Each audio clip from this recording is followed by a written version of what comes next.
morning, everybody. Good to see a great turnout on what's a lovely day in Dublin, which we haven't been able to say all this week. I can tell that because the blind is down in my room, so that's because the sun is coming in. So great to have everybody on the call, and very exciting to have this particular initiative around the European University Alliance. As everybody knows, since 2019, people have been involved in trying to put together these alliances across Europe, and we're very pleased, obviously, that Ireland is a very active participant in it. Between the two rounds, the 19 and 20 rounds, 8 of the 20 HEIs are involved now. So we have NUI Galway, UCC, TU Dublin, Deliri Institute, Athlone IT, Limerick IT joining TCD and DCU, who are the first ones on it. And we obviously have people from Trinity and DCU who are going to be presenting this morning. I suppose we're only able really to do these things because of the work that has gone on over the last 20 odd years or so in the Bologna process, or the development of the European higher education area. And I know Maria will be talking later about how we can run things like joint programs across Europe, something that would have been very difficult to do a number of years ago, and is one of the main reasons, obviously, why QQI are involved in assisting on this process. So it looks like we have a very interesting program. We'll have presentations, obviously, from my colleague Brian is going to talk briefly, and then the Commission will speak, ENQA will speak, and then we'll have presentations from Trinity and from Dublin City University, where I used to work some time ago. Hi, Pádraig. So with no further ado, then I'll hand over to Bryan Maguire, who's the Director of Quality Assurance at QQI. Great, thank you, Pádraig. I've just put up in the chat there the link to the 7 consortia that are represented here, and if you click on those, they're live. Just if you want to check out what the partners are doing. But mostly we're going to hear first of all from the Commission. There was a paper I read a few weeks ago about why the European University Initiative has taken off, and certain previous efforts to establish a European university presence, and the history of this goes right back to the start of the European communities, and but the attempt to set up central institutions, some of them are still with us, like the European University Institute in Florence, the College of Europe, but and indeed the European Institute of Technology. But the idea this time around was learning from the past to really build these bottom up, and to build on the existing strong universities that we have in Europe, and yet find a mechanism to get an added European dimension. And this European Universities Initiative really seems to have captured that attention, and is very promising. And as the consortia start to mature now and really develop into offering programs and so on, we thought it was timely to look at the quality assurance dimension, particularly in an Irish context. Maria will fill us in a little bit about the growing European quality assurance dimension, but it's a good opportunity both to learn from the experiences of the pioneers in DCU and Trinity, but also to hear when we get to the discussion at the roundtable about the ideas that the other new partners or new consortia have to bring to the table.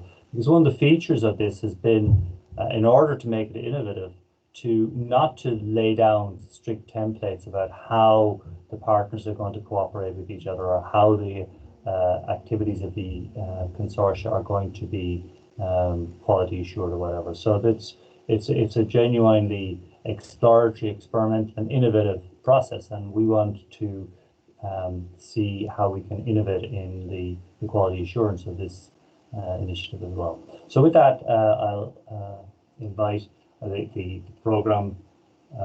First element is Tina Della from the European Commission. Thank you, Tina. All right, thank you. I'll share my screen so that I can put up my presentation. So good morning to you all. My name is Tina and I'm the Deputy Head of Units in the Higher Education Unit of the European Commission. For us, it's really always a great pleasure to speak. I hope first confirmation, can you see my screen now? Yes, that's fine, Tina. Thank Okay, you. perfect. Yeah, Just thanks. to be sure. So for us, it's always a pleasure to speak to the European universities and really actually the people that are working on a daily basis on it, because from the Commission side, we're organizing quite a lot of meetings with the alliances, but often we get to speak to the coordinators, which is great, of course, but it's also really good for us to hear what is going on in the specific member states. So in this situation, also we welcome the fact that you put the universities together also in Ireland, as I think you will have common challenges. So I think it's also in your interest to get together and see where you can learn from each other. Just if I may, yeah, I think you already put it in the chat before, but here is a list for your recap of all the universities from Ireland that are involved, and you see there the names and in which alliances they are. So you see indeed that there are 7 alliances in out of 41 which have Irish universities. You will see that 2 of them, Mcguire and the Eciu alliance, they were from the first call, whereas most of the alliances are from the second call for proposals. So those alliances only started off recently. So this is also a plea from our side to learn from each other, and if also the universities from the first call, if you already have experiences that are specific to the Irish situation, then of course don't hesitate to share them also with your colleagues universities that have joined the initiative only recently. I think as such a lot of possible time may not be lost anymore.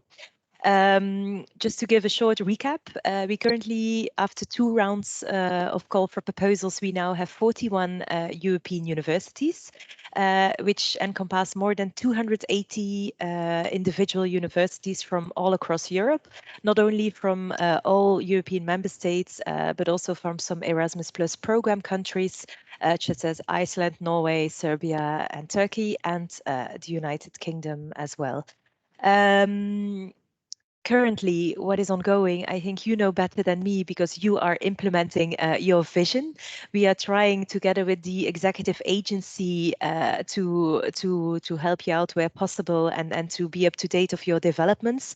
But this is also a plea from our side, which we have already repeated to your coordinators as well, is that whenever you are in need or whenever you are facing problems, don't hesitate also to reach out to us, because I think it was already mentioned before, we now have this opportunity to experiment and to test new ways of cooperating, but that of course also means that we realize that this will not go very smoothly all. So we want to hear from your successes, but we are not surprised if we would also hear from you that you have some difficulties in realizing some of your plans. So this is a plea from us. Please do not only report the good things, but also the things that are not working out, because this can help us in our policy making at the European level. It's only from learning from the obstacles that you are facing that we can proceed and that we can actually tackle them. So we are no big brother that is punishing in case of issues encountered. So just don't hesitate to reach out to us in case need be. The first 17 alliances, so already for 2 alliances among you, you are in the process of already preparing your midterm reporting, which is due, I think, somewhere around summer. As indeed time passes by quickly, you have received funding for 3 years, and for the first set of alliances, we are almost midway. And on top of that, you also had the possibility to receive the funding from Horizon 2020. And on that, I'm of course also happy to hear any evolutions on your side. As I mentioned, we really see this as also a ground for experimenting new ways of cooperation. You were selected with your proposals because you dare to dream. You have put forward elements that we know are not yet always fully implementable based on the patchwork of the national legislations that are there. From time to time, we really receive a call for help from alliances saying, look, we need your help here. It's not working out. But this is really our message. We really invite you to continue to be bold and to dream and to try to go there, as only then we'll be able to realize our ambitions. Then, as mentioned, how also at the national level you can help out, as for example is done today, is to really also try to establish structures between your ministries, your quality assurance agencies, and your European universities, the individual universities, also including your students where needed, to really see where the bottlenecks are and see and identify at what level help is needed. An issue that we keep on hearing from the alliances as well is that there is a different situation in member states with regard to national co-funding of the initiative. So this is also, we ask member states, we keep on putting this on the agenda with the member states, but if also from your side, from the university side, you can keep on pushing with your governments. We hope then to have some further leverage on that. And as mentioned, if national legislations would prevent you from implementing some of your plans, we also invite you to, if need, get in touch with us, but of course, especially with your ministry, to see what can be done. There have already been changes in some member states that were really pursued after discussion with European universities. For example, there has been a legislative change in Hungary on quality assurance, because in Hungary it was impossible to have joint programs with certain other European countries. So this change has been enacted. It's already in force, and the good thing is that it's not only for the European universities, but it's immediately applicable to all the higher education institutions in Hungary. So for us, this is really a step forward, but also, of course, for the individual universities. And in Spain, for the moment, I think there is also a legislative change upcoming. That one is not yet in force, but this is really where we can also see that the political momentum that is there around the European universities, that it can also help you and even also other Irish universities that are not in the European Universities Initiative to ease transnational cooperation.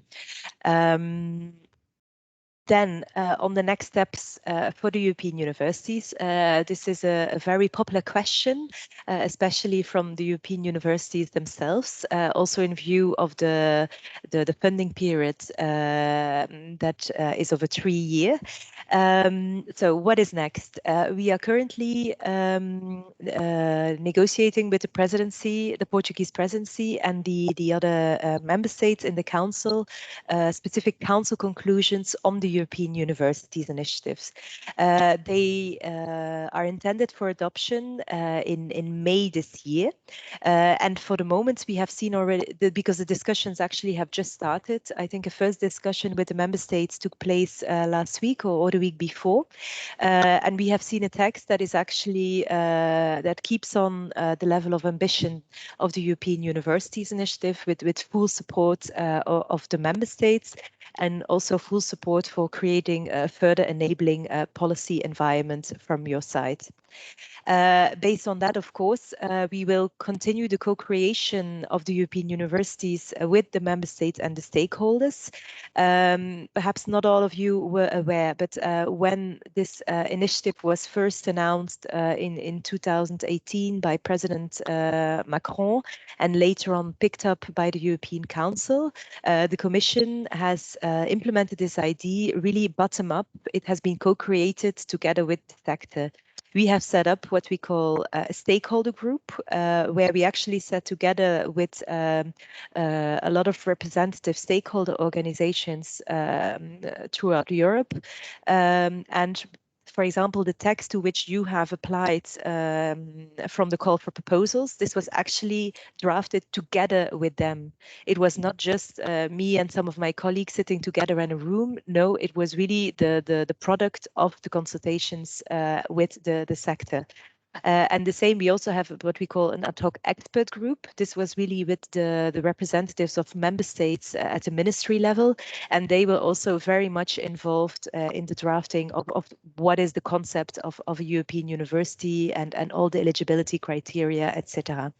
We intend to convene these two groups again in the next couple of months in view of the full rollout of the European universities, meaning that we will discuss with them indeed how we can ensure sustainable funding for the successful alliances from already existing calls, and also what would be the equilibrium with calls for new alliances, because of course the first two calls were pilot calls, so there are some further alliances that would like to benefit under the full rollout as well. And of course, this will be fully discussed together with them. But our aim is really to ensure sustainable funding, also for the first set of alliances, which your contracts are ending, if not mistaken, somewhere between September and December 2022, so next year. So our aim is really that you can benefit from continuous funding without a funding gap there. But as one point that I also forgot to mention here, I said co-creation with member states and stakeholders, because apologies, I had to make the slides rather last minute. Actually, I would need to put a third bullet point on there, because the meetings that we are going to have with the ad hoc expert group and the stakeholder group, we will also convene these meetings with the European University Alliance coordinators. So all of these steps will also be thoroughly discussed with the alliances themselves, so that we can also get your inputs.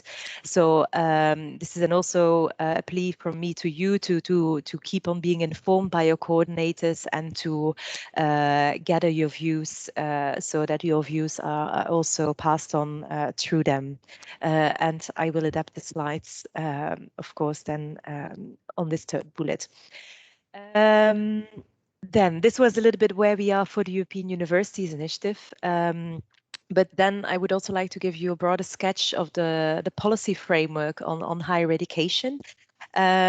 Because as mentioned already many times before, the Commission really sees the European universities as role models for future higher education transformation, as role models for other higher education institutions across Europe.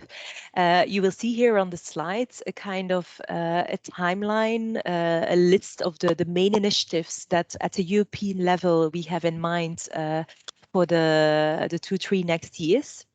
You will see the first one is that we want to co-create a transformation agenda for higher education and universities. It's actually building on the experiences of the European universities. We want to gather the entire higher education sector in Europe across a vision covering all the missions of the European universities, covering all the missions of the universities. Then, of course, as already mentioned, the full rollout of European universities will happen. We are also working towards a European approach to micro-credentials. We are examining the developments of a European degree, as well as modernized quality assurance, and we will also explore the feasibility of a European university statute. But note that the bullet list that you see there, it's really listed in view of the timing of the initiative. So, for example, the European University Statute, we are really at a very exploratory stage. So on that, we still have a lot of progress to make. I'll just give a snapshot on some of these initiatives. First of all, the transformation agenda, the higher education transformation agenda, as mentioned, it's really supposed to cover all the missions of universities, education, research and innovation, and service to society. We have already been discussing a lot, also in view of the European University Initiative, with our stakeholders. And from what we hear from you, for the moment, we are intending to focus on the 5 dimensions that you see there in the pie chart. It's innovation, connectivity, international competitiveness, inclusion, and digital and green readiness.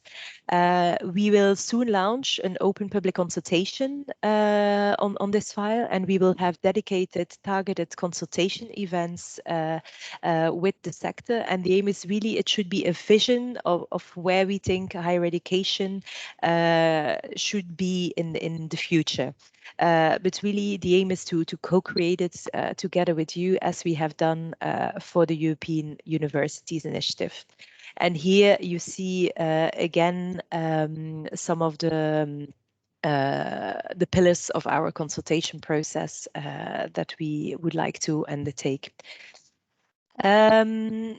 Then also, I think very relevant to the Irish situation, as you are also progressing very well on that front, is that we are working on a European approach to micro-credentials. I'm sure that a lot of you may already be more closer involved than we are in practice.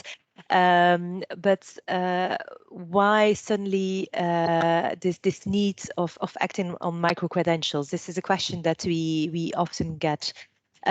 It's really because these short learning experiences will become more valuable in view of the skills needed for the future. Not only in view of lifelong learning, so for people already working, but also for students to complement their traditional degrees, and to really make sure that the learning can really become more student-centered and is available to a wider range of learners. So it can also really help with social inclusion and in view of lifelong learning. Because what we have been hearing from the sector is that currently there are already a lot of micro-credentials, but there is not a common definition of what is micro-credential. There are issues with the recognition, with the trust in these micro-credentials, with the quality assurance, with the portability in view of mobility across Europe. So this is where this need for a European approach evolved. We have set up a consultation group on micro-credentials last year. They have worked a couple of months on this, and they came forward with a report in December. Really setting out more what in their view is micro-credentials and what should be the next steps. It's also with a roadmap on actions to be taken in the coming years. And also many of the European alliances were represented there. And the aim is that we can come forward with a council recommendation on micro-credentials by the end of this year.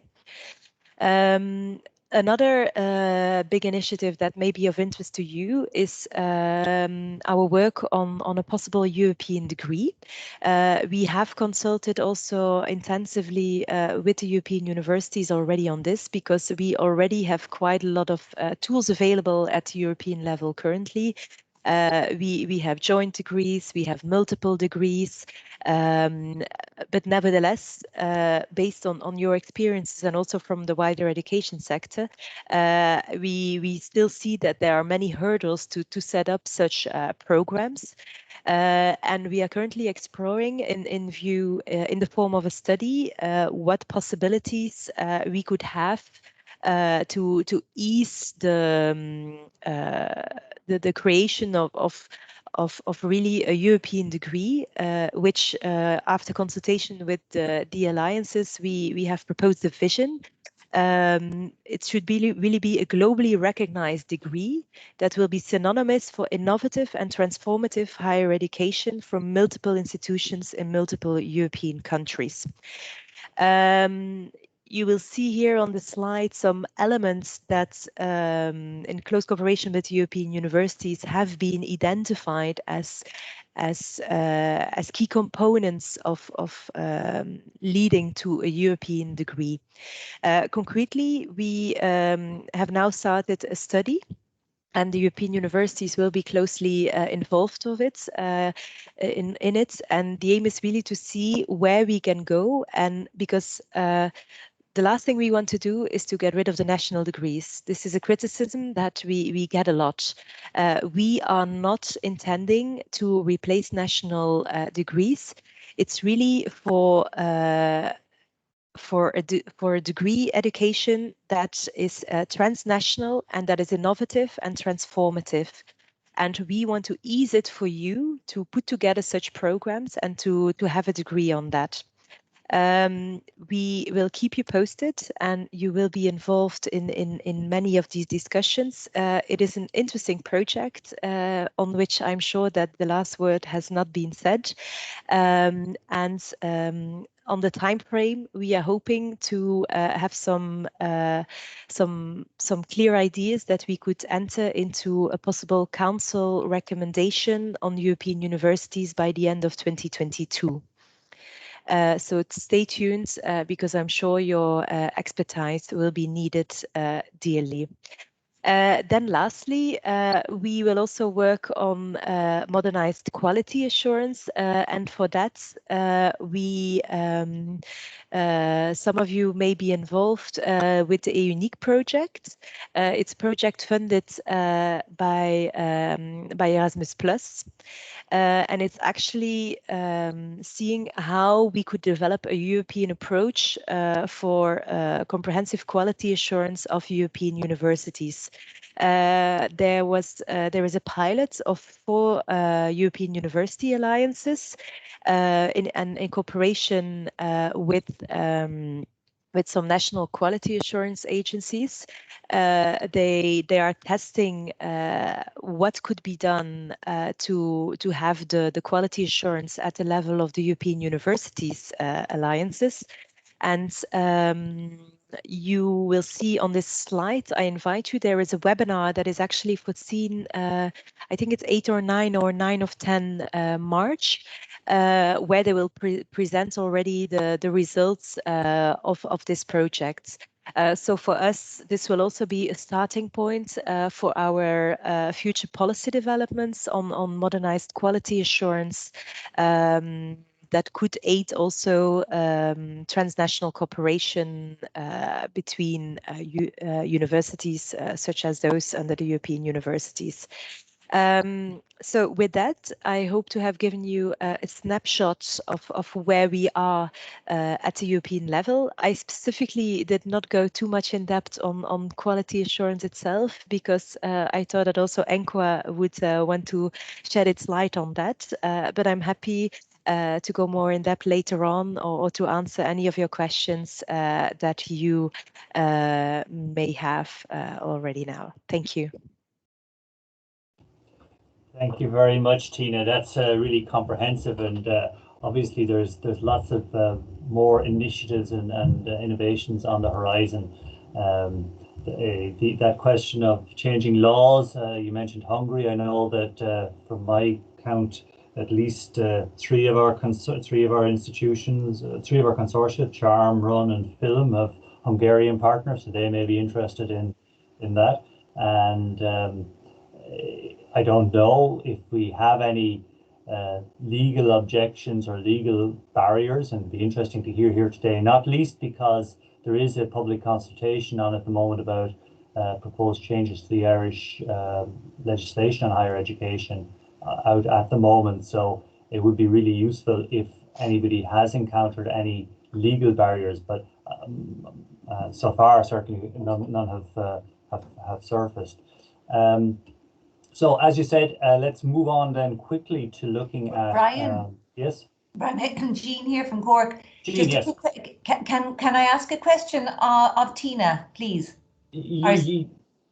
Yes, you can ask now, or we can wait. We can hold and come back after Maria and take both the European level discussions. But sure, if it's the quality assurance, might be better after Maria's. But if it's more generic. Yeah. I just pose it and either answer it now or later. It relates to the what you said relating to the 20. The ambition is to create 20 European universities by the year 2025. And now we've 41 alliances, and you spoke about sustaining investment in those alliances, and you spoke about the call for proposals for the European universities. Has the European Commission changed its mind on the number that they would ultimately support? The number of 20 actually didn't came from the Commission. This was a number that was put down by the European Council. So where the heads of state and governments have given the political impetus for the European Universities Initiative. Based on that, the Commission sat together with the sector and the member states. And we were actually in this pilot phase, we actually wanted to test different models of cooperation to see, of course, what models are most suitable also to be replicated by other higher education institutions. For having said that, after 3 years, of course, it's whenever the first 3 years are over, we do realize that the ambition that the Alliance have put forward, it's a long-term vision. It's not so many of the elements in the vision of the alliances will not be there yet after 3 years because it's an incremental process. So this is where, of course, we will sit together with the member states and the parliament to further discuss this. But for the Commission side, we have never stick to this 20 to this figure of 20. Thank you. Great, thank you, Tina. Isn't it great to have somebody coming straight from the centre? We can get all these things from the horse's mouth, as we say. So thank you very much. I appreciate that. Now we can go to Maria Kello. If you have a presentation, please. Thank you. I am trying to share. Am I sharing something? No, okay. This happened also last time for some very odd reason. I don't know why I'm able to share only my daughter's study plan. It was in another webinar. No, okay. I think now I find the problem. Okay, am I presenting something else than my daughter's study plan now? Yes, that looks good. Okay, good. It's not in Finnish. Yeah. The study plan is in Finnish. It's a little better, perhaps. Yeah, she's very diligent, so she does these plans and when she's studying which subject. So that's very, very interesting, but perhaps not so relevant for our conversation now. I realize we're running a little bit late, so I try at least not to go over the time, but I will go quickly through some of the key points on the European framework. Because the European framework is something that you cannot ignore on the one hand. On the other hand, we also hope that as time goes by, it will be something that will help the alliances to make the quality assurance burden perhaps a little bit lighter, and also to provide tools that will be better suited to the kind of nature of the collaborative, international, interdisciplinary provision that is expected from these alliances. So I will have it just really to give you an idea of what is there, a little bit of hope that there is something new, something interesting available, and also kind of a word of saying we're not quite in 100% implementation yet. So the basic European framework is something very wonderful called the Standards and Guidelines for Quality Assurance in the European Higher Education Area. We call them the ESG, short for European Standards and Guidelines. That is the basic document for any quality assurance of higher education in the whole of the European Higher Education Area, which now comprises 49 higher education systems, as San Marino was accepted as a new member in November. So it is a very wide, it's a wider than the European Union, of course. So it goes beyond what is now funded by the Commission for the alliances, of course. But it is the framework and standards that apply to everything we do in the European higher education area. So e-learning, joint programs, micro-credentials, alliances or not, all of that is covered and should be covered by the ESG. Now, those are the baseline standards, so you can always add on to them, you can enhance them, you can use additional criteria and standards and procedures, either at the internal quality assurance level or external quality assurance level, but you cannot kind of ignore parts of what is in the ESG. And then we have also two specific tools. Perhaps in tools is maybe a little bit premature, but we have the European approach for quality assurance of joint programs. That's really an established framework. I will tell something more about that in just a second. And then indeed the unique project that also Tina mentioned, which would be the development of the QA framework for the alliances. So very crudely put, one would be kind of the program accreditation approach, and the other one would be something like maybe an institutional audit approach. And can we take those things to the European level or kind of combined joint level? That's the question. The European approach for joint programs was adopted by the European Higher Education Ministerial Conference in Yerevan in 2015, so that's already 6 years ago. The criteria are based on the ESG part 1. The ESG has 3 parts, and the first part is really about the internal quality assurance, so the program creation, assessment, student progression, teachers, etc. And the special focus is on detecting the jointness. So the collaboration agreements, mobility arrangements, recognition between the institutions involved, the joint nature of the content and its development and delivery. Because there was really the problem of the very practical problem, of course, of having to go through multiple accreditations. When you have a joint program, say you're very unlucky and you have 3 countries which all require program accreditation where institutions are not self-accrediting, you might need to go through 3 different program accreditations. And in a bad case, it's a part approach. So each country would look only at the part of the program delivered in that country, which means, of course, that you get a very kind of, you don't really understand what the program is about. So this approach was meant to address that. The problem is, of course, that I think the process is wonderful. The criteria are very clear, very simple. They really work for joint programs. Those who have done it think it's brilliant. But still, at this moment, it is not possible to use it in 21 out of the 49 systems in the European higher education area. 4 years ago, it was 30 systems where this was not possible. So there has been some progress.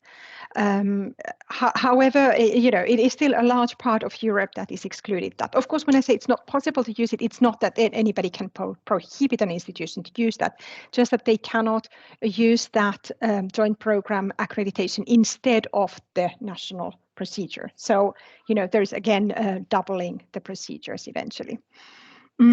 Even where it is possible to use it, quite often there are some additional conditions. So perhaps you have to still add some national criteria. And of course, it works best where no change is required. So all those countries where there is no program accreditation, where institutions are self-accrediting, etc. Where are the challenges? The quality assurance agencies are able and ready. It's not a complicated procedure to run. They know how to do quality assurance procedures. Institutions would benefit, so they probably would be quite ready to do that. But it is really at the national regulatory level where we see the problems. So in terms of the automatic recognition of the quality assurance decisions in the different countries, there might be a second level decision-making process, and then that adds to the burden rather than relieves it. There is this strong resistance, understandably so, but there is a strong resistance to give up on additional national criteria, because that's the whole idea of the European approach, that you should not then add, yes, okay, we do all these criteria, but in addition, we do need to have this or that or the other. And that it would be very important to skip all those additional criteria, because they are also sometimes inconsistent with each other. We've heard, for example, that in some countries, the master's thesis has to be minimum 30 ECTS credits. In another country, it should be between 20 and 25. So, I mean, simply there is no winning if you really keep, you're stuck with the national criteria. And then there is, of course, a number of additional practical issues that still persist. Different accreditation periods. In one country, it's 5 years, 7 years, 6 years. You might do this joint program accreditation in the middle of the accreditation cycle of the mother program in one of the institutions. Language can be an obstacle. Multiple locations create complications, and the different national quality assurance approaches as well, of course. But what has now happened, there is a project that has just come to an end called IMPEA. It's implementing the European approach for joint programs. And they have really created a very, very useful project toolkit. And if you go at the link that is there, you will get the slides afterwards. By clicking there, you are really taken hand by hand through the different steps, how to use this process, what to pay attention to, what to be aware of if you want to try this one. We need more pressure, we need more cases, we need more tryouts of this European approach for joint programs. So why not try to use that for your alliance? The Charm EU has very recently just completed the quality assurance process of their joint program. And they are, I'm sure, willing to share some experiences from that. Now, am I not able to? Okay. Okay, and then the UNIC project, I will not go into details because that was already said something about that by Tine, and time is very fast running out. The idea was really to say, okay, we need something like the European approach for joint programs for the alliances, for kind of institutional evaluation that would really look at the comprehensive missions, the multi-campus features of these alliances, because that's their specificity, and to replace all these national quality assurance procedures that might not be so suited for the alliances, and detect the jointness and be strategically oriented. So the questions asked in this process are, what is the institution trying to do? How are they trying to do that? How do they know it is actually happening? And how do they act on when they see not everything is going well? So it's kind of this PDCA cycle in a way that is part of the quality assurance procedure proposed by the UNIC project. The outcomes are due in March, and indeed on the 9th of March, there is a webinar which is open to anybody if you want to join us and listen a little bit on what is going on. But there are very many questions that remain, of course. Would that be something that countries would be ready to recognize instead of institutional evaluation in the country? Or is it an additional procedure? What is then the cost and benefit for the alliances? Would that cover all activities of all the institutions in the consortium or only the alliance activities, if you like? How this approach can be used, however, and I would recommend thinking about this, is as a basis for an institutional, joint institutional IQA approach for the alliance, because I think that needs to be done. I think it's very important that the alliances from the very early stages agree on how do they take care of the quality of the alliance activities. I was looking for the translation of a saying I know in Italian, and I found one that is good fences make good neighbors. I don't like the idea of fences so much because it seems so kind of limiting and cutting off others. In Italian, it would be good agreements and make long friendships. And I think that is really what I mean here. Make it clear from the beginning how and who is responsible for assuring the quality in the alliance. The bottom line is really a short summary of what I think are the key points here. Quality assurance, it is an integral part of higher education provision. It's not an add-on, an afterthought that you have to think about because the agency comes to you at some point sooner or later. And I think also the alliances can benefit of really thinking about that from the very beginning of the operation. We see that it's important for recognition, it's important for credit allocation, it's important for mobility, it's important for partnership agreements then with other institutions as well. And just to repeat that the ESG form the baseline for everything that you do. But we also know that we need to reduce the quality assurance and administrative burden while maintaining trust. And what we are hoping for is that countries would accept that these alliances, as well as joint programs, have this kind of diplomatic status so that they can be kind of an exception to the national framework, so that not all the usual rules apply, just for the benefit for the experimentation and innovation that could be there. the real challenge comes from the diversity of systems, but that's what we are all about in the European context. Diversity is our richness. But we need pioneers, and I'm so happy that Tina said, don't worry, try things out. We're not going to punish you. We're not going to be there to see you for whether you fail, perhaps. But this is really your chance. So experiment and think about quality assurance from the start. And again, something that Tina was saying also, share, because we all experimenting here. We don't have a ready solution and ready-made answer. So share with each other quite openly and learn from the experiences.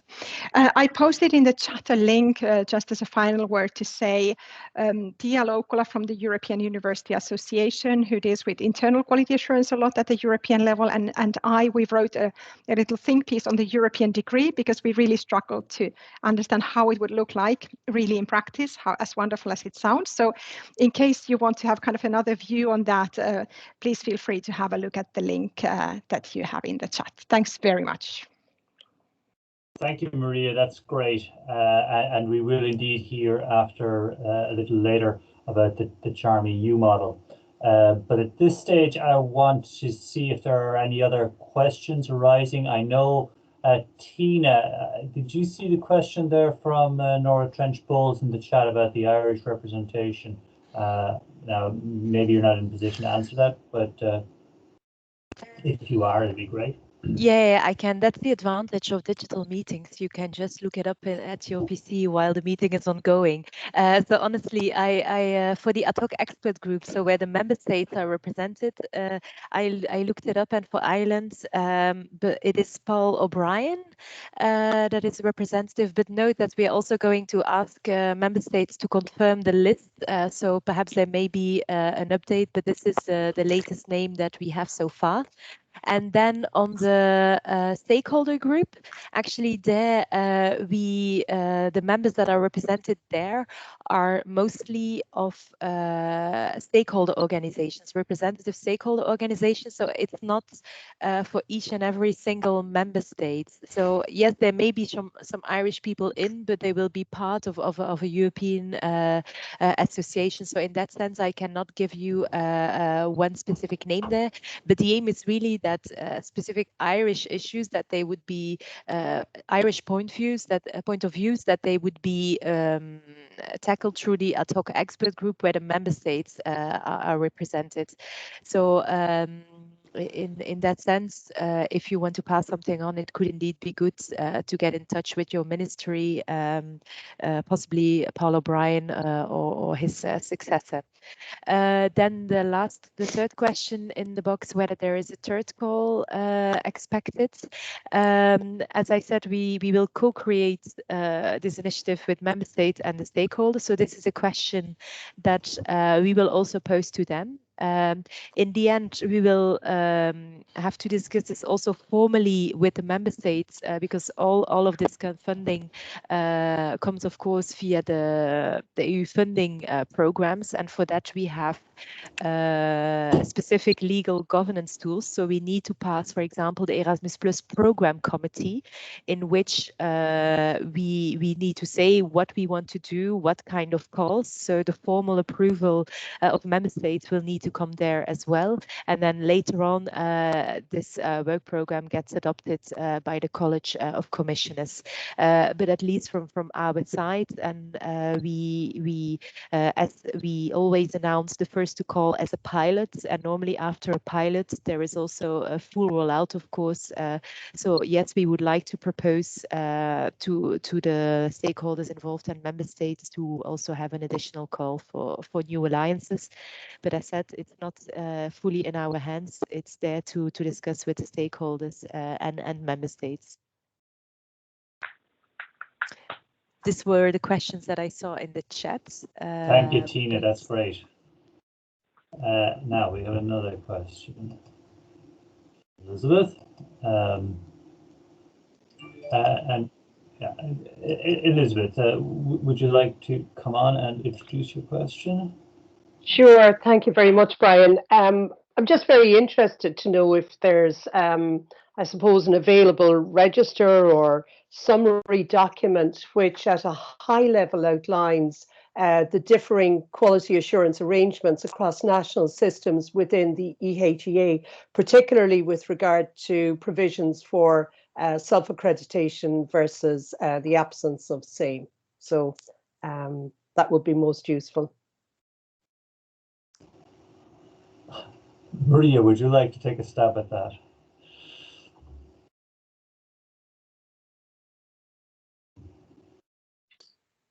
You're muted. You're still on mute. Sorry.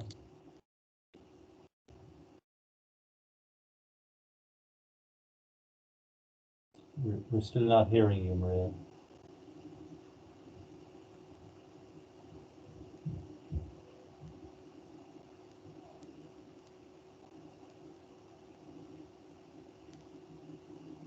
Okay. While Maria is coming back on there. Oh, there you are. Okay, great.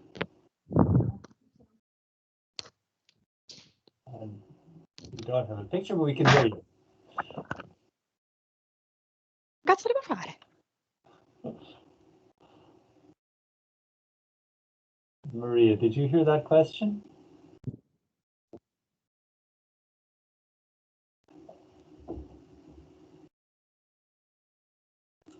I think she's having a row about homework, right? Okay, right. Yeah.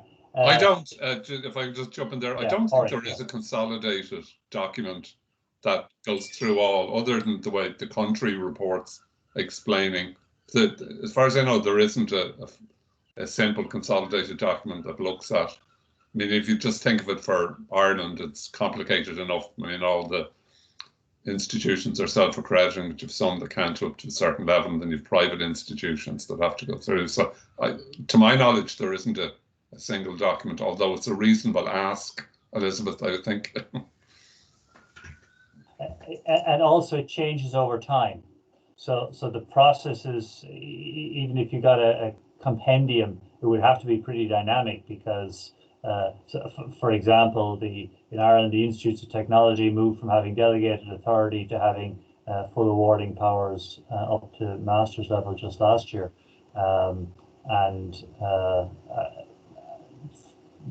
Some became technological universities and got additional powers then at doctoral level. So it's a constantly flowing situation across different countries. What we do have is we have through ECUAR the listing of agencies that can provide that external quality assurance, and the European approach that Maria described for joint programs was indeed an attempt to build a sort of clear set of guidelines for an approach that might that would cover joint programs, but as she outlined there, even that hasn't actually solved the legal hurdles in a significant number of these countries.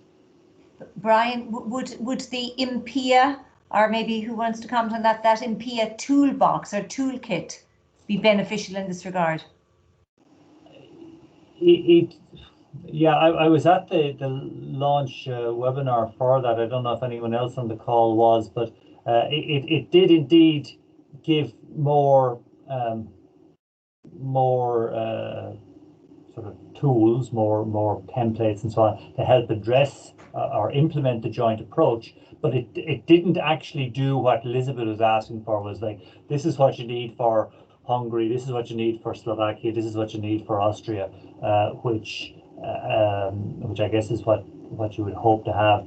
On the other hand, each individual institution will be familiar with should be familiar with its domestic arrangements. So you need to work through that with your partner. But it's probably, and I don't know if some of the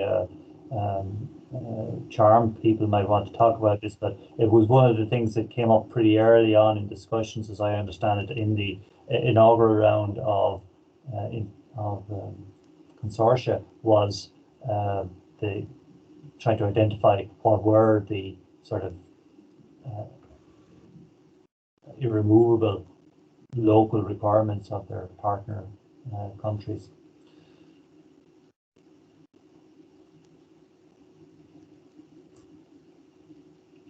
Thanks. Maria's just come in with a question in the chat there and mentioned the EQUAR.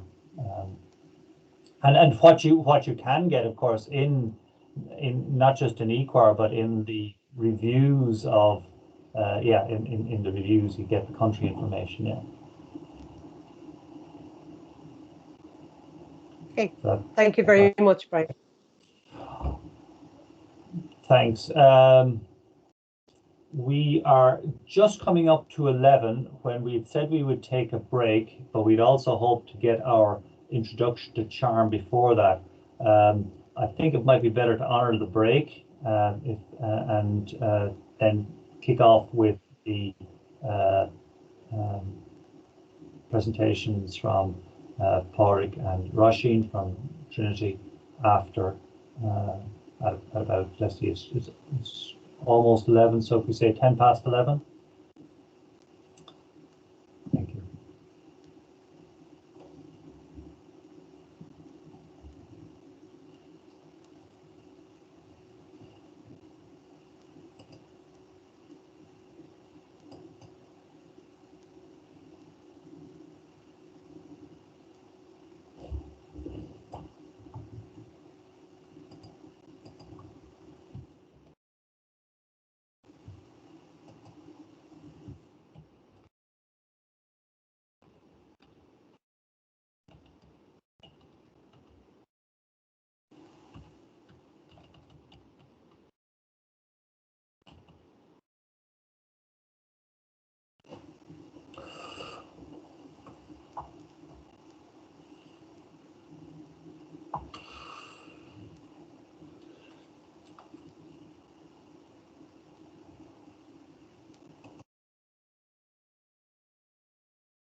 Okay, so I see people starting to come back in now. We'll give them a moment or two to rejoin. I'm happy to see our next two presenters at any rate are with us.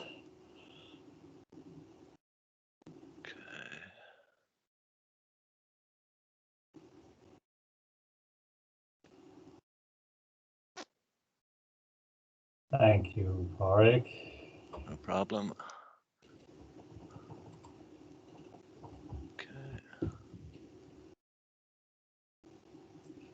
Were you able to see my whiteboard there during the break?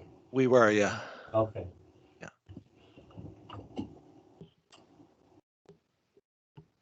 Okay, I think people are back now, and we're with just a few minutes delay. We are ready to pick up on hearing some of the experiences of the two pioneer institutions who went out in the first round. So first of all, we're going to hear from Trinity and then from DCU, and then we'll move into a roundtable discussion after that. So, Pádraig or Roisin.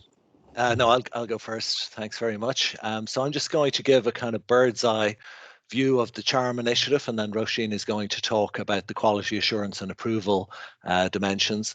So you can see the 5 partners logos there on this first slide. And you can see what CHARM stands for: Challenge-Driven, Accessible, Research-Based, Mobile European University, so CHARM EU. It's a pilot of the European Universities Initiative, and we're doing this through developing initially a Master's in Global Challenges for Sustainability. Is it going to let? Yes, okay.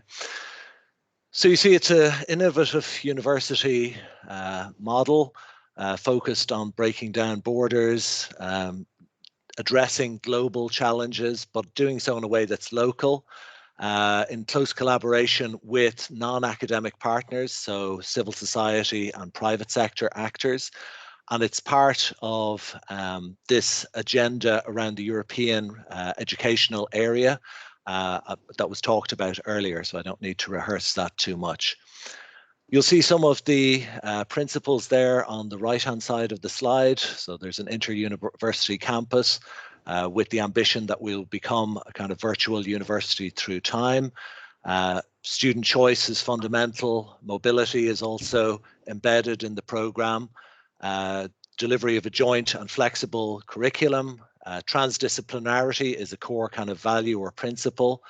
And again, this focus on practice and actually developing practicable solutions to local and global challenges. To do that, we feel we need to have a diverse student body. We view diversity as a source of excellence. So just rather than just targeting kind of high-flying academic students, we're interested in a broader base of skills and capabilities and seeing how we can bring those on, develop them in an applied, practical, but also theoretically informed kind of way. So this is a graphic kind of outlining what the Masters will look like. So we'll take in graduates of any discipline. It'll be full-time over 18 months, 90 ECTS with 3 phases, a preparatory phase where you take modules on social innovation, transdisciplinarity, and sustainability. Then you choose either to specialize in water, food, or life and health for the second phase, which is another 30 ECTS, and then you do a capstone, which can be either a thesis or dissertation, or it might be something much more applied or practical, like developing a mobile phone app, for example. So it's much more flexible than the traditional kind of model. You receive a grade per phase. So I'll talk a little bit more about that. Rather than getting a grade per module, you receive a grade per phase. This is what we're looking for in terms of students applying to the program. So we look at the academic background, but also their broader experience. We ask them to write an essay about sustainability to give a sense of their commitment and interest to the area, and also a video presentation. And again, for students, if there's any, there's a bit of feedback there, if there's any kind of uncertainty in the admissions committee, we can also ask them for interview as well.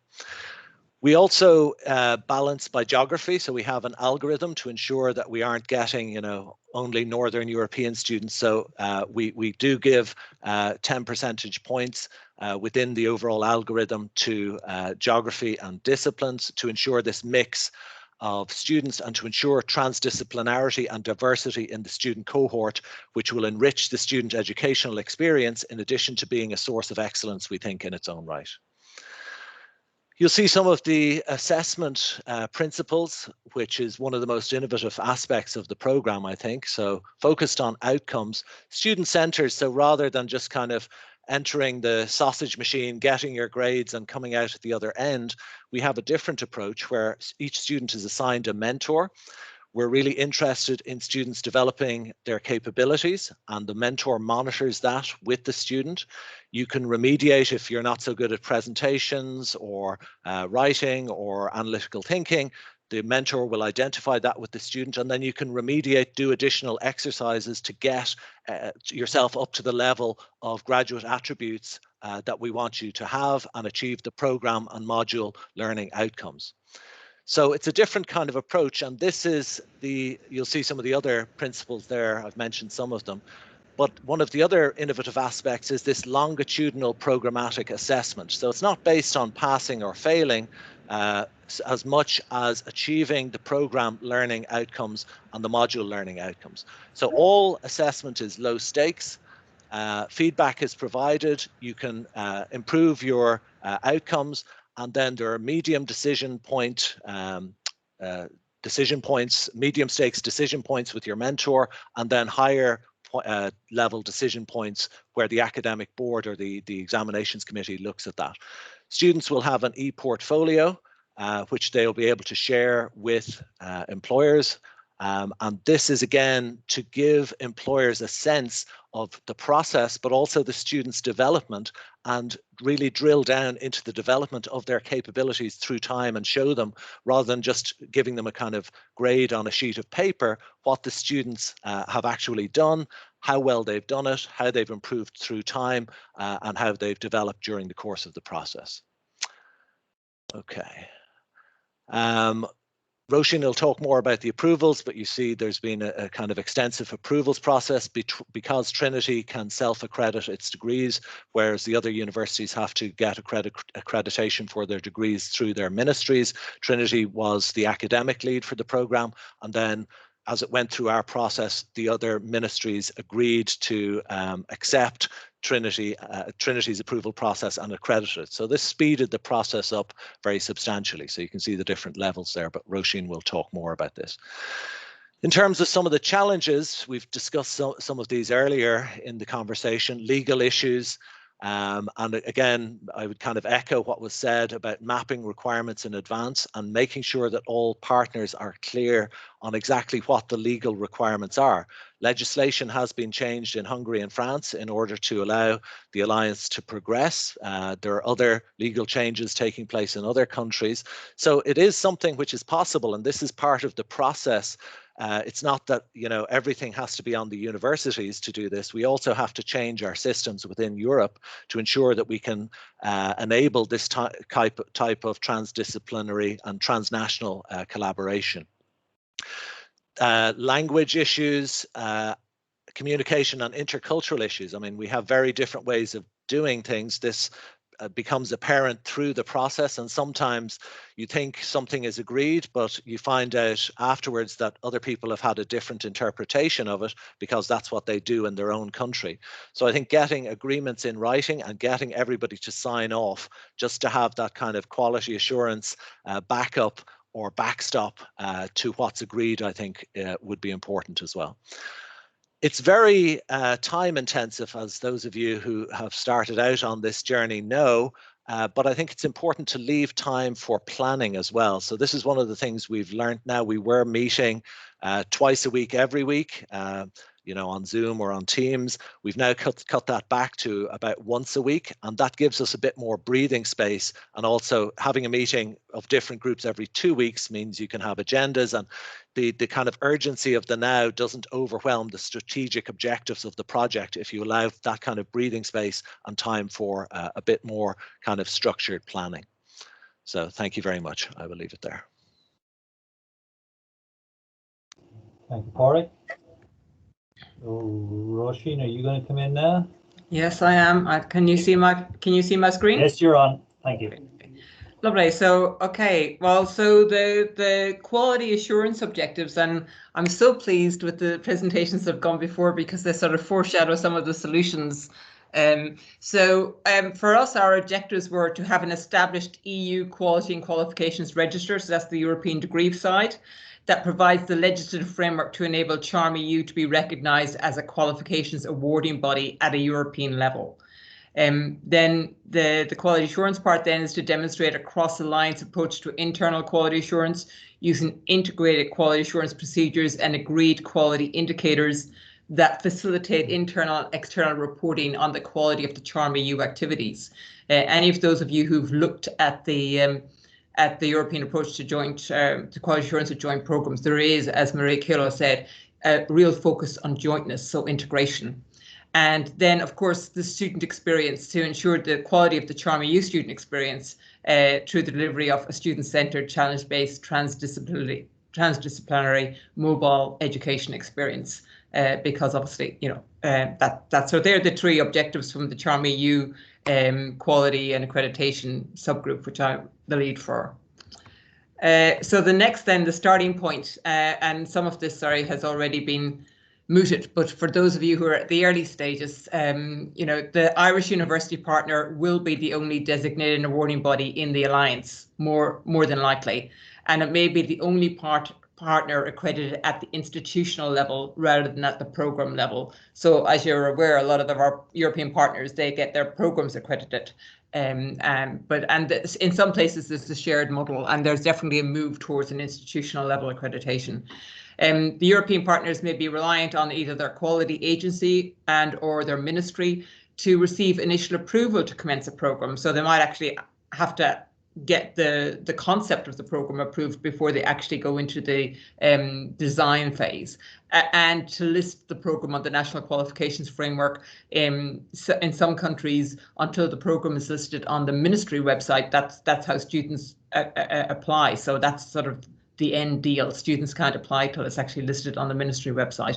And there are some different conventions on program titles. So, you know, in France, they have these things called mentions that you need to come to terms with if anybody has a French partner. But there are, you know, so actually what the title of the program will be and what's acceptable for listing on different frameworks may be an issue that you might have to engage with at an early stage. As we've said, again, legislative changes may be required in national jurisdictions to enable the objectives of the Alliance to be delivered in that jurisdiction.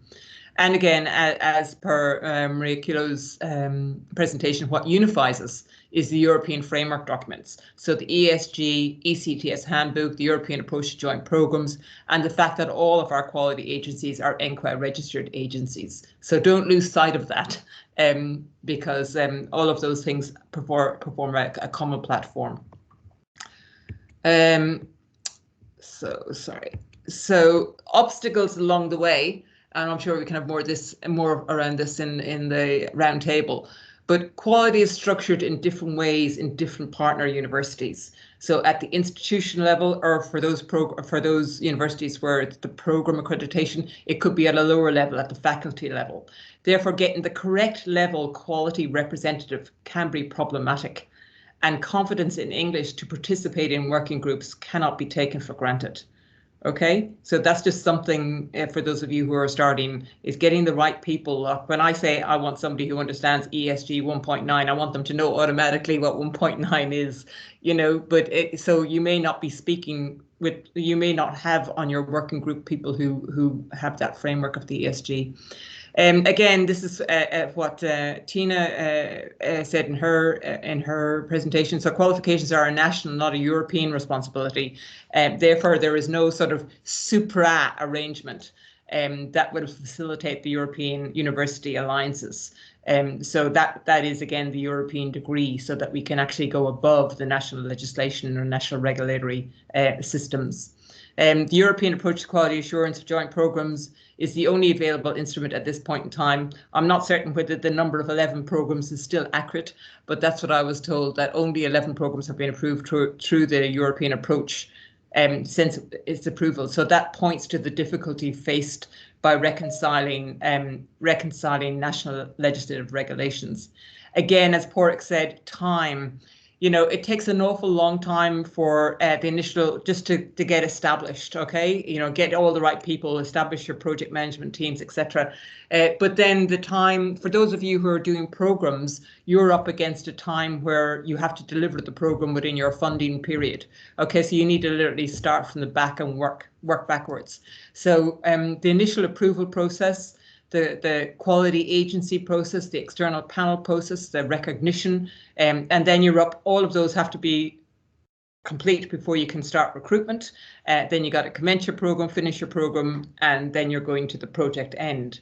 So you were already on a timeline as you start. So being aware of the time that it takes. So our program, the initial external panel met in November, the approval came through in December. We're at the mutual recognition point now. We hope to start recruitment in March, and the program starts in September. So very, very, very condensed. Okay, so you really need to be aware of those things. As pointed out again earlier in the discussion, resourcing differs across alliance partners. So some partners are in receipt of government support, whereas others are not, and therefore the burden of participation is different for each partner. When I first got involved, at the first meeting I went to in February was 2 days before our election last year, and then we didn't have a ministry until June. We didn't have a government until June, so there was nobody. Who do you talk to? But now we have a new department, obviously. That will be that's where it is. But just all of those kind of things. So the main thing I think that people want to be interested in is essentially the approach to approval under the quality assurance of joint programs.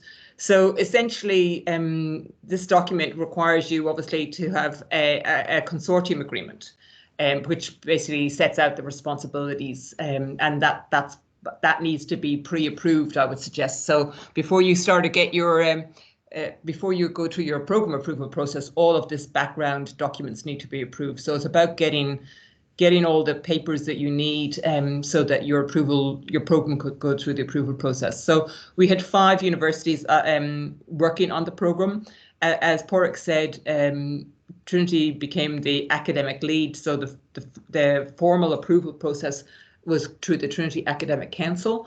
And then you've got to go through, one of the things is that for those of you who are doing programs, there was the national panel and an agency to coordinate. So one of your partner quality assurance agencies becomes the lead for the coordination of the expert panel.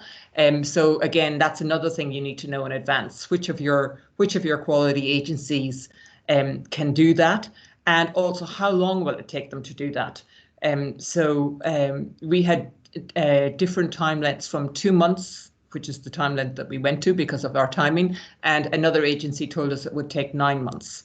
So you do really need to know in advance which quality agency it will be who's going to do your coordination of your external panel.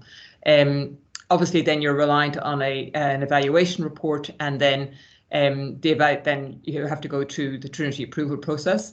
And after that, then under the framework document, there is a process of direct recognition by each of the quality agencies involved in the partnership, and then automatic registration in each country, and then the award is in each country's, can be delivered in each country in the name of all partners.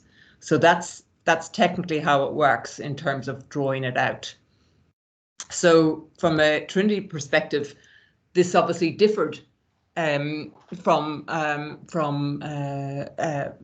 normal process, So in Trinity, there's a proposer that sits in a school, so every program has a home. It has to be approved by the school executive, by the faculty dean for financials, because this is a postgrad program. Then it has to go through the Dean of Graduate Studies and her office. Graduate Studies Committee is obviously the committee that looks at all course proposals in Trinity that are in the postgrad. It then gets sent out for an external review. We don't have panels. Some Irish universities do, but we send it out for an external review to an expert. And sometimes that can be more than one, but it's not a panel situation. And then the amended proposal will go to University Council, and then it's automatically recognised, obviously, for the National Qualifications Framework. The difference here, because you're looking at a programme which has to be jointly designed. So where's the home? So we have a very, and I recommend that you ask Pádraig about this in the roundtable, about what we call our knowledge creation teams. So we have a knowledge creation teams, and they design the program. Okay, so they're from all different areas of each partner university. So that's one thing. So then obviously the program then has to go through the approval process. It has to, because it's coming to Trinity as the final approver, it has to be pre-approved in each of the other universities. It's like an initial approval after obviously an internal review process. Then it comes to for the approval to Trinity. It went to Graduate Studies Committee, and then it went for the external panel. So that was last November, and I've got more information about that. We were fortunate, we got a positive evaluation report. The evaluation report and the proposal both go to Trinity Council, so that's one of the requirements. So as I said, in our normal process, we incorporate whatever the recommendations are into our proposal, so only the final proposal goes to Council. So both things need to go to Council here, and then you have the direct recognition once Council approve it, and the automatic registration, and then the delivery of the award.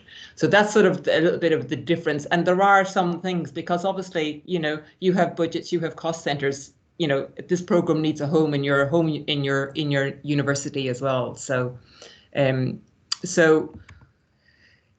terms of what I have here, these 2 stars, 1 and 2, are sort of the 2 departures from our approval process. And one of the things I think you need to be very clear about is what are those departures, because you may have to bring through to Council or your academic body what the changes are in the process, and get those pre-approved before you actually bring your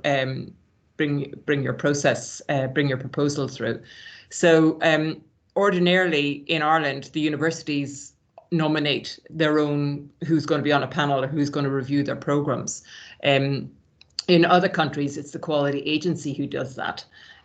So we obviously wanted to do that, because for us it's the disciplinary experts that matter.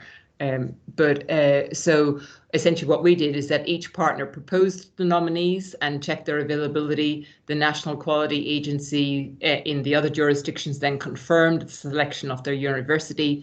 The lead agency, in our case it was the Catalan Quality Agency, AQUA, confirms and appoints the expert panel, so then they more or less take over. And then the expert panel, as I said, reviews the proposal. The programme evaluation report then comes to Trinity. That came in December. We met all of the criteria, so there was 9 criteria, and there were some that AQUA added which were additional to what's required. That was more about sustainability, but that wasn't a problem given the subject matter of our programme.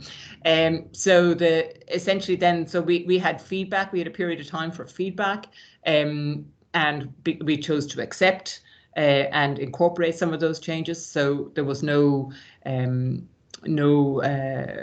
retort in terms of everything that was the panel suggestions were all received positively. That we then provide obviously an amended proposal. The lead agency AQUA confirmed that.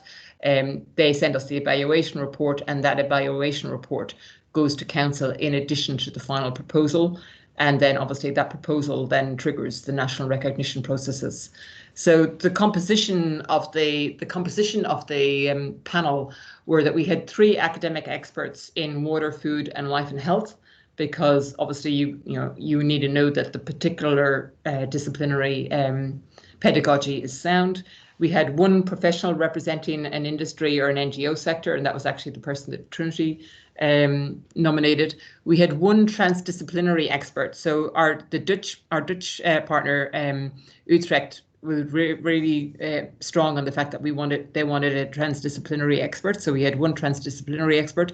We had one master's graduate student who was sourced through the quality pool of the European Students' Union. And I would recommend that anybody else who's looking for student representatives for their panels go through that path. Then we had one quality expert that acted as secretary, and that was nominated by ENQA. And again, I would recommend that you go to ENQA for the nomination for that person, because then you know that you got people who are conversant with the European approach. Again, the second change was that Council received the evaluation report and the proposal, so they received 2 documents, which is a departure from our norm. So the lessons learned. Like all projects, 70% of success is in the planning. Really, it is, you really need to do your work. And then the other key thing that I think has helped the Charm EU is that to engage the quality agencies, the ministries and ENQA from the start, both individually and collectively. So we now have had 3 meetings. We had Budapest in February, then we had a virtual one in July, and we just had a virtual one in January after the Trinity approved the proposal. So do that. Both at a national level, it's important that whoever your partner is engaging their agency, but I think collectively as well. Then understand the timeline, I've said this already, required by your quality agency, who will act as the coordinating agency. I think for those of you who are coming in the second round, that's very, very important. So some of these national agencies now have 12 alliance projects. So you're dealing with their capacity. Okay, we were very lucky. We were the first, but you do need to take a look. If I were you, I would go through the who all the 41 are. Take a look at who your partners are in terms of the alliances that are using the same quality agency in that jurisdiction. So just be mindful of those kind of things.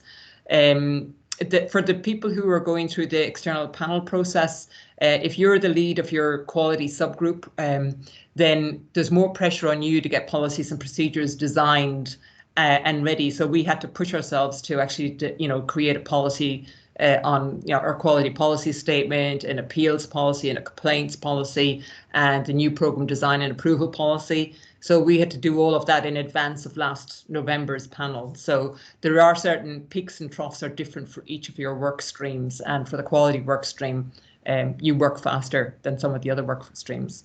You do need to know your European framework documents. Don't assume shared understanding or interpretation. And this is, I think, Pádraig's thing about getting everything in writing, because there is tensions between national legislation requirements and cross-jurisdictional objectives. And this is why the whole concept of the European degree and an approval process, a European quality assurance for European degrees, is so important, because until that supra level is there, essentially what you have to do is negotiate with each partner, depending on how many people are in your alliance. Communicate within your own institution early. So engage your academic committees before the approval process. I think when we went first, a lot of people who were on some of the committees weren't aware of Charm EU, or only aware of it in an abstract sense. So you do need to drip feed the people who are going to be doing your approvals. So start early in terms of that. And then from a committee and a process point of view, is understand where the changes are required for the Charm EU process from your normal process. And you may need to actually reassure stakeholders that those processes are for Charm EU only and not the new norm. So I think people got a little bit intimidated by the fact that they thought every course proposal was going to go through an external panel process. But those are those kind of things. So then our framework, and I'm very happy, I'm hoping that Maria Kilo and Teen are happy with this one, because your European framework documents, you have to meet your European standard guidelines, the European approach, European qualifications framework, and the ECTS users guide. Then with your Charm EU framework documents, or with you're going to have a collaboration agreement, you're going to have what's in your master's proposal, you're going to have regulations. As you know, we're quite committed to mobility, so we have a mobility index and we have an inclusivity index. So, and that plays a part in terms of quality assurance as well.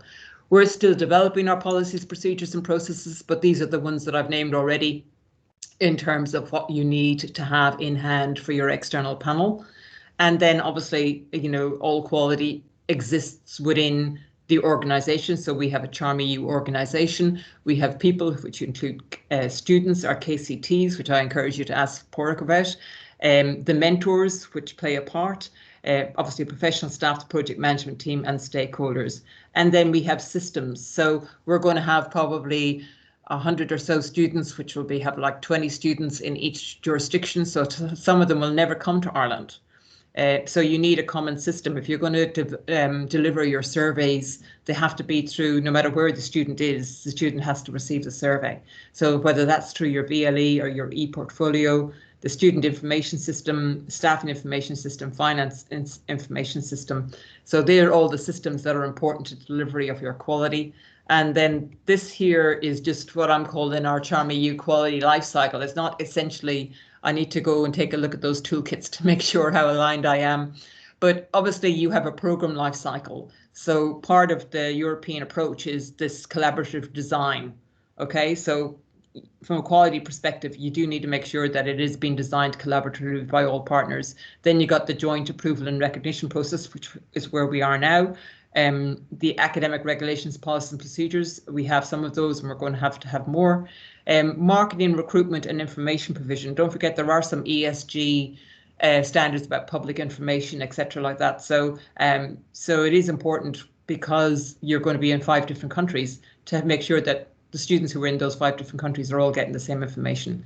Then the collaborative delivery, quality assurance evaluation, then the quality assurance life cycle as how we can hopefully achieve quality assurance, and then the student life cycle. So admission, registration, induction, the experience of teaching and learning, mobility and inclusion, assessment, examination, progression, retention, completion of graduation, and then what they do, where they go afterwards. That's going to be interesting. As projects end, how do you maintain contact with students who have done your pilot in terms of their career choices and whether they've used or benefited from your program. So that's where I am. I'm happy to answer any more questions at the end, as I say, in the roundtable when you got more time. Okay, Dr. Maguire, thank you for that. I know when your colleague Gemma O'Sullivan presented on a Charm EU Masters at the European Learning and Teaching Forum last week, people were gobsmacked at the pace with which the degree had been developed and approved. So you're clearly setting the pace there for these alliances. So thank you for that. I think we'll hear from DCU next before we go into the roundtable, and indeed any follow-up questions for Pádraig and Roisin. Thank you. Okay, thanks very much, Brian. I'm just going to upload my presentation. If you bear with me for a second, please.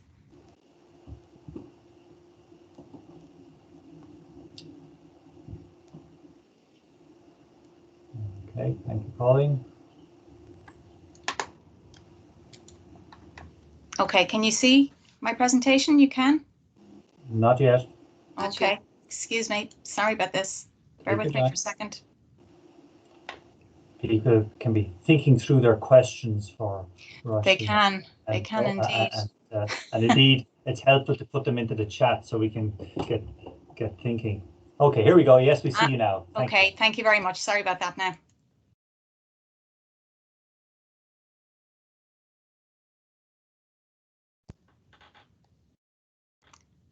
Okay, so I'm going to take you through what I hope is a brief presentation that focuses on a particular element of the Eciu University project and the particular quality assurance considerations, challenges and opportunities that have arisen in this regard. I'm going to provide you with a little bit of information at the outset about Eciu University Alliance, and apologies in advance to those of you for whom this is already very familiar territory, and then quickly move to focus on micro-credentials, a key element of our Vision 2030 and the focus for my presentation. Eciu is the European Consortium of Innovative Universities, with 12 members and 1 associate member, Tec de Monterrey in Mexico. The ECIU European University Alliance is the largest of the 41 European University Alliances. The Alliance's size presents both opportunities, scale, breadth and mix of expertise and experience, and challenges, as you might expect. The complexity that necessarily comes with leveraging that scale and diversity to coherent and impactful ends. We were fortunate at the time that the European Universities Initiative was launched that ECIU was already a well-established consortium of universities that shared a similar focus and ethos, who had effectively collaborated in areas of mutual benefit and interest since 1997.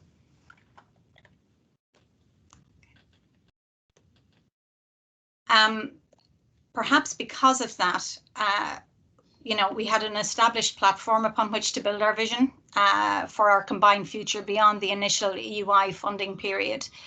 The ECIU University 2030 vision provides the context and ultimate roadmap within which our immediate project-based objectives are being progressed. So while they are core to the ECIU vision, I would emphasize that micro-credentials are in the service of that vision. They are not in themselves the vision or indeed our ultimate goal. So micro-credentials within ECIU University. Micro-credentials play a crucial role in ECIU University's drive to develop work-ready European citizens with future skills and competences and an innovative and entrepreneurial mindset. They provide a powerful vehicle to fundamentally transform the nature of university-based learning and the role of higher education in helping to address important skill gaps and wider societal challenges. In creating a new future-fit credential ecology, certified micro-credentials can help to make education more accessible, to better showcase learning achievements, and to enhance career opportunities. In this context, ECIU seeks to develop stackable, credit-bearing and quality-assured, and that is critical, micro-credentials, support an open co-creation model and challenge-based learning approach, and pilot platform solutions for the storage, sharing and portability of micro-credentials, all of which, as you can imagine, is far more complicated than it might sound. So in terms of the challenges that we've encountered in that context, the ECIU Alliance encompasses a wide range of internal and external quality assurance models. Colleagues have touched on this in earlier presentation. So in terms of program approval and accreditation, and I use the term program in its broadest sense here to include activities that are not part of a program leading to a formal degree qualification. The Alliance includes institutions that are largely or wholly autonomous in this regard, those in Ireland, Finland and Norway, for example, and those that have little or no autonomy in this area, those in the Netherlands, Germany and Italy. To Elizabeth's earlier question, given the size of the Alliance, we spent some considerable time at the outset establishing just what the patterns of approval, what the systems of approval were in each of our institutions and in each of the jurisdictions within which they sit. That surfaced a significant level of variability, and that in itself presents a particular challenge for ECIU.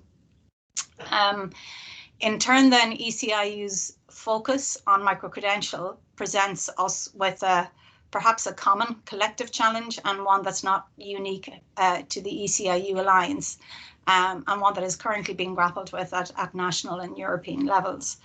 And in the context of I suppose maybe that national piece, clearly DCU and other colleagues on the call here are contributing to the IUA MC2 project, which is significant in this national context. And we're also contributing to conversations at European level with respect to micro-credentials, clearly. So central perhaps to the challenge that we're facing, one which we identified in our own research and that was also borne out in the work undertaken by the European Commission, is that many stakeholders do not trust. They don't trust, they don't place value in the same way on digital badges and alternative awards in comparison to quality assured university qualifications. So it's called out quite clearly in the recent European Commission report on micro-credentials that the value of micro-credentials is often not well understood due to a lack of standards for quality and transparency in such a diverse landscape. And the diversity of landscape there is the diversity of offering that goes well beyond the HE sector with respect to micro-credentials. This is an issue which ECIU University will address by ensuring that our micro-credentials are based on the same quality assurance principles and transparent processes applied to existing qualifications and awards. And the European instruments available to us already in that regard are a key component or a key factor in this area. Fundamentals of definition and common understanding, credits, alignment to NFQs, quality assurance standards, recognition and portability all need to be addressed. So within that context, I suppose our alliance placed us well to engage in certain conversations, as I've alluded to, that were happening both at European and at national level. ECIU University had 2 representatives on the European Commission's micro-credentials consultation group that was alluded to earlier, to help develop a common definition and standards.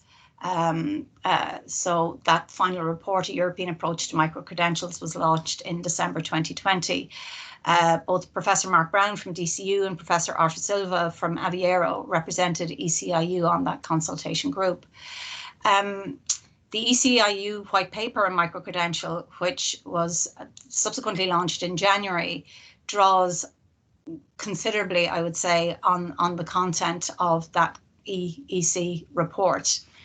In addition to our contribution to the EC consultation group, ECIU University partners have engaged in and with other relevant European micro-credentialing projects with a policy and standards focus, such as DGHE and MicroHE. We've also established a micro-credential observatory to monitor and share major developments in the area. And we've carried out a programme of research on attitudes and approaches to micro-credentials, which included a survey of staff at each partner institution, and we're continuing to build on that work and to engage with agencies and individuals who are continuing to research in the area. As I said, our approach to micro-credentials and how we're going to move our micro-credential agenda forward within the Alliance will draw on the building blocks and roadmap that have been identified in the EC report. We have, by virtue of that report now, a definition which we can readily apply to ECIU micro-credentials, and within which ECIU micro-credentials will fit, albeit that we extend that definition somewhat to include competence and skills. In addition to that definition, we have the 5 key building blocks identified in the EC paper: definitions and standards, quality assurance, credits and recognition, storage, portability and platforms, and successful uptake, all of which will provide us with the foundations that we need to progress and address as we move to implement our vision for micro-credentials. In that context, key actions that ECIU will take in the coming year include exploration of the alignment of micro-credentials with European standards and guidelines. We'll actively seek to contribute to setting European standards as they emerge, to ensure that these standards can be applied at scale, creating an agile and truly European ecosystem. We'll draw on lessons from the efforts to adapt national qualification frameworks, and again, DCU's participation in the IUA MC2 project will be key in this context. We'll actively engage with stakeholders contributing to the Erasmus Plus MicroBal project in order to help examine and understand how Bologna tools can support quality assurance and wider uptake of micro-credentials. And clearly, as we move forward with our project, we'll be drawing on those tools and are already drawing on those tools to support our activities. And we'll continue to work with the European MOOC Consortium and contribute to ongoing discussions concerning quality assurance standards and processes for the design and delivery of micro-credentials. And that is where we're at currently. Okay. Great, thank you, Polly. Wow. Such diversity and innovation across these two projects we've seen. I mean, two completely contrasting approaches to how to realize innovation in a European university space. I only wish we had time today to hear from the other 5 consortia, but clearly we're going to have to do this again as those consortia get their legs. But right now, there are a few questions coming through there in the chat. One was